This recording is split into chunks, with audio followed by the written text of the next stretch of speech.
안녕하십니까, 박사입니다. 블라디미르 푸틴 러시아 대통령은 현지 시간으로 11월 24일 인공지능 세계로의 여정이라는 주제를 올린 국제회의에서 AI의 중요성을 강조했습니다. 그는 러시아의 모든 국가 프로젝트에는 AI 도입 조치가 들어가야 한다고 말했습니다. 사회 각 분야, 업체, 기관이 사고방식을 바꿔 AI 투자를 우선시해야 한다고 강조했습니다. 그런데 푸틴 대통령은 이 자리에서 한국을 공공서비스 디지털화의 선두주자, 훌륭한 파트너라고 언급했습니다. 또 러시아 역시 이 부문에서 세계 10위권 안에 들어간다면서 브라질, 사우디아라비아도 함께 거론했습니다. 푸틴 대통령은 이 행사에서 주로 브릭스, SCO 국가와의 협력을 강조했는데 한국도 거론했다는 점이 주목할 만합니다. 사우디아라비아는 네옴시티로 인해 한국도 시대한 관심을 기울이고 있는 나라로 러시아와도 아주 가깝습니다. 러시아는 한국을 파트너로 보고 있는데 왜 일각에서는 러시아에 대고 멸공을 외치는지 알 수가 없습니다. 코미디가 아닐 수 없습니다. 푸틴 대통령은 또 러시아 최대 트럭 생산업체인 카마조와 에이도스 로보틱스가 도입한 AI 활용 산업 로봇 개발 계획 브리핑을 청취했습니다. 그리고는 한국을 비롯한 다른 나라보다 러시아의 산업 로봇 도입률이 현저히 낮다고 시작했습니다. AI와 로봇에 대한 푸틴 대통령의 이해는 매우 높았습니다. 그는 AI, 로봇 도입을 실업률 증가로 볼 게 아니라 새롭고 우수한 직업의 출현으로 봐야 한다면서 효율 증대로 소득도 따라서 증가할 것이라고 말했습니다. 또 역사적으로 다른 기술혁명의 출현과 같은 맥락으로 바라봐야 한다고 말했습니다. 다음 소식입니다. 독일 언론인 가운데 가보르 슈타인가르트라는 이가 있습니다. 한델스블라트의 편집장을 지내고 여러 매체에 활발한 글쓰기를 하는 언론입니다.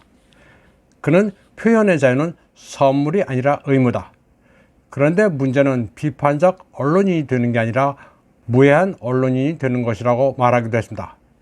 알 권리를 위한다고 무조건 남을 비판하는 게 능사가 아니라 공동체, 사회에 해를 끼치지 않는 게 중요하다는 논입니다.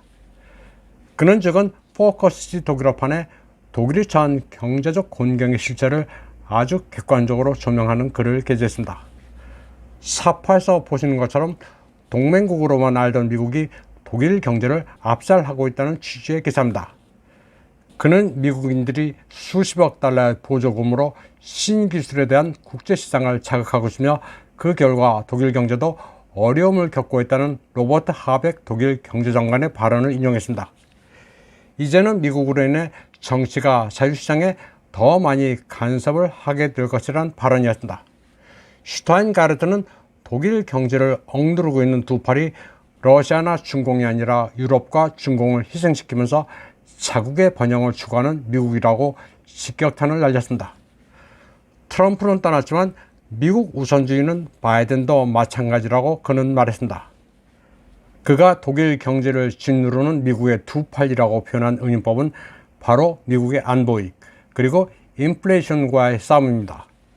그는 미국이 IRA, 인플레이션 감축법이 신기술 독점을 위한 이기적이고 거대한 보조금 프로그램이라고 지적했습니다.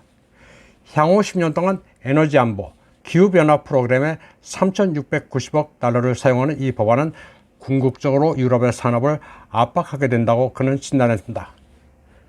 미국 정부의 보조금은 유럽위원회가 허용하는 국가 지원의 4배에서 10배나 된다고 합니다.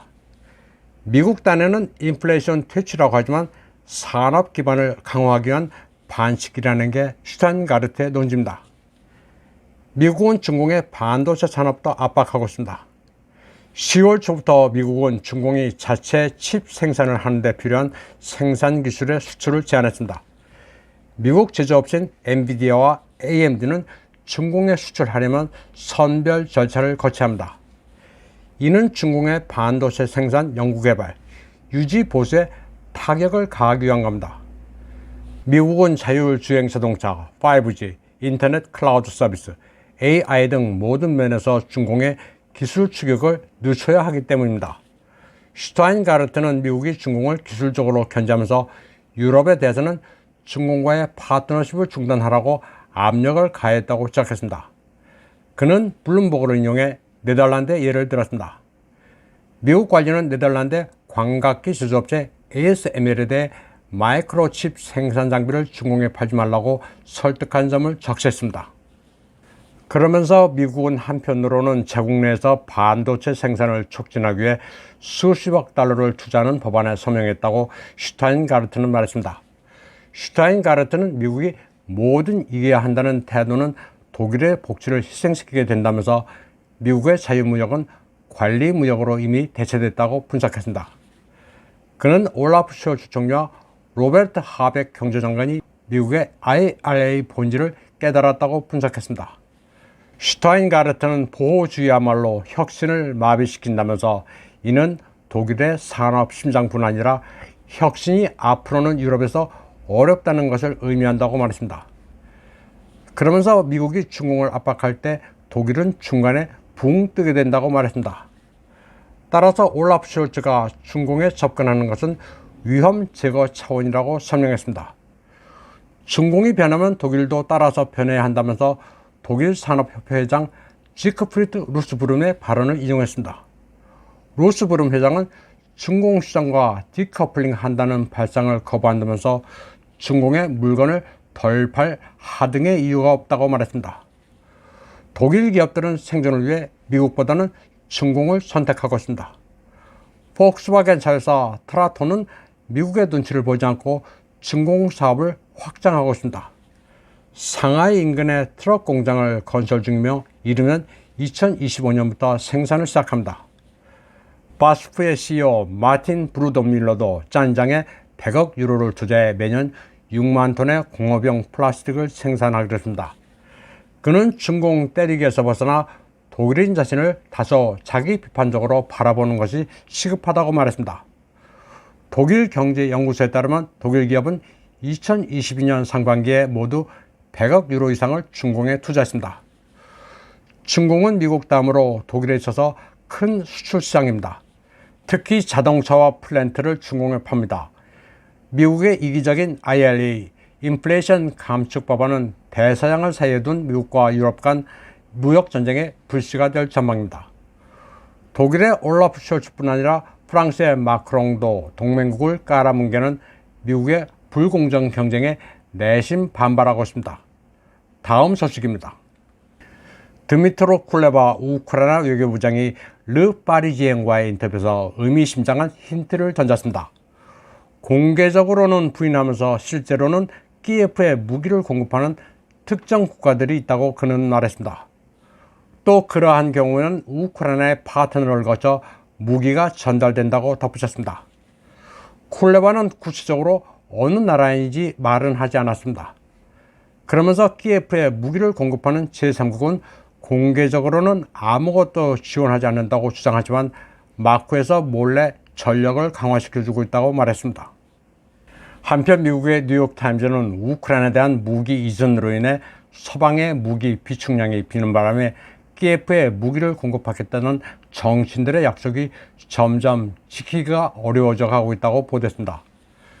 뉴욕타임즈는 한 나토 관리를 인용해 30개 회원국 가운데 20개국은 이미 물량을 소진했다고 전했습니다. 독일, 프랑스, 이탈리아, 네덜란드 등 비교적 덩치가 큰 나라들만이 그나마 우크라이나에 지원해줄 여력이 있다고 설명했습니다.